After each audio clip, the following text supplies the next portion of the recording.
California news. Fetterman checked into a hospital in Lancaster, Pennsylvania, on Friday as he was on his way to a campaign event. He was found to have had a stroke. Fetterman has been in the hospital ever since, and he underwent a nearly 3-hour surgery on Tuesday to implant a pacemaker that includes a defibrillator.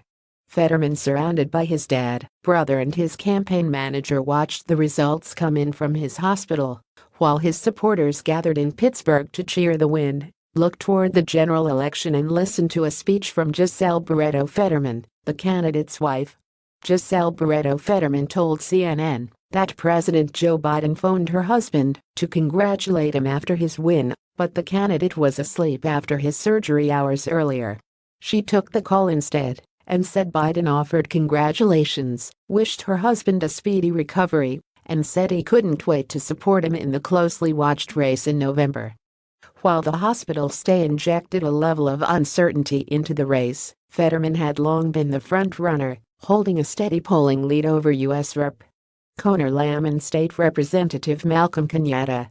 And nearly all Pennsylvania Democratic voters who CNN spoke to in the final days of the campaign, including when Fetterman was in the hospital, said the stroke would not change their vote.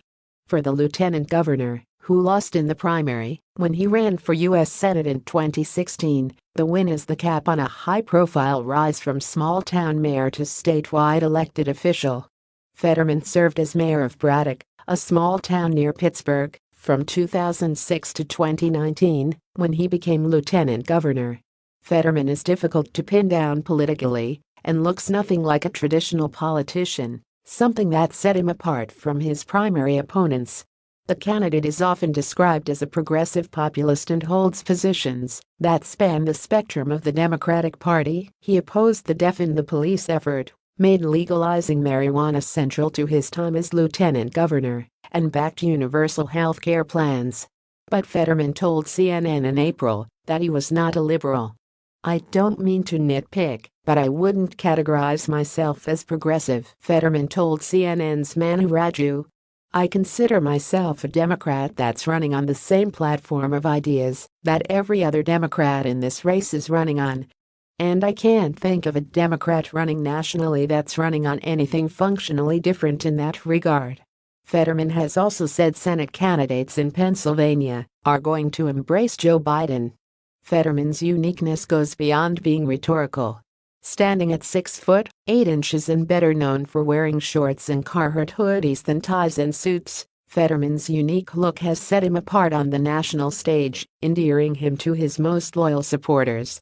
A Biden advisor told CNN on Tuesday that there are big similarities between John Fetterman and Joe Biden, including a focus on organizing, an appeal to working-class voters, and a concern for unions. Where they differ, the advisor added, you cannot compare with their Republican opponents. Plus, the advisor joked, I saw the president walking around in shorts and a Carhartt earlier. Whether Fetterman's appeal can help Democrats win back blue-collar voters who have left the party in recent years remains an open question. And Lamb, his top primary opponent, made questioning Fetterman's ability to reach these voters central to his campaign. Those people don't care how we dress. They're not going to make their decision based on how we dress. They're going to make it based on issues, Lamb told CNN days before the primary. I'm someone who can beat Republicans in these high-stakes situations cause I've done it 3 times. He never has. This story has been updated with additional reaction. CNN's Caitlin Collins contributed to this report.